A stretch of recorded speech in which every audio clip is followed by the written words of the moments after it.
Pertemuan ini dimaksudkan untuk saling memahami, saling mendengar terhadap perkembangan informasi geopolitik, geoekonomi yang terjadi pada akhir-akhir ini.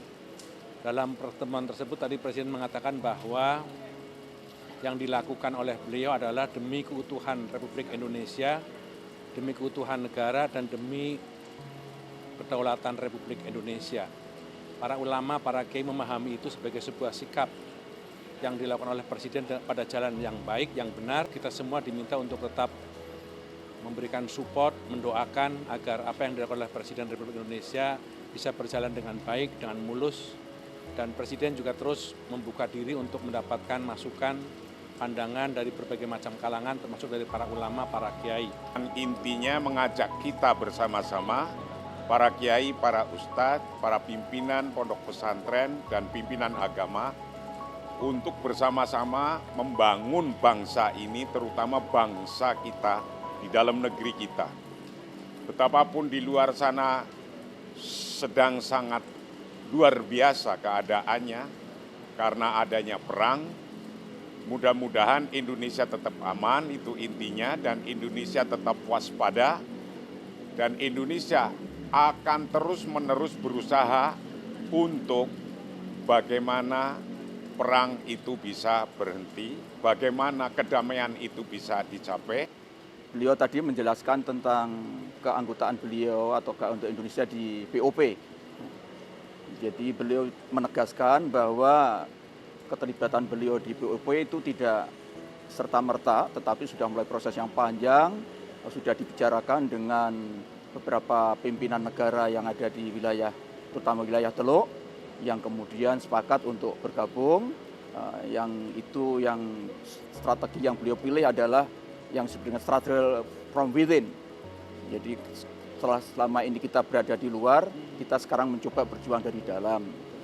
Dan insya Allah apa yang akan beliau lakukan nanti adalah tetap berada di dalam koridor konstitusi kita, terutama di dalam pembukaan Undang-Undang Dasar kita, dan kemudian juga tetap berkomitmen kepada tujuan awal, yaitu terciptanya dua negara yang berkoeksistensi damai, yaitu negara merdeka Palestina dan Israel. Karena itu ke depan kita harus terus berupaya, apapun risikonya, apapun konsekuensinya, ikhtiar untuk membangun Palestina merdeka itu harus terwujud.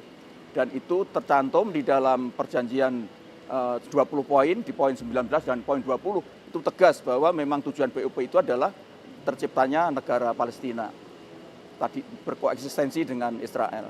Saya kira itu yang menjadi pegangan kita.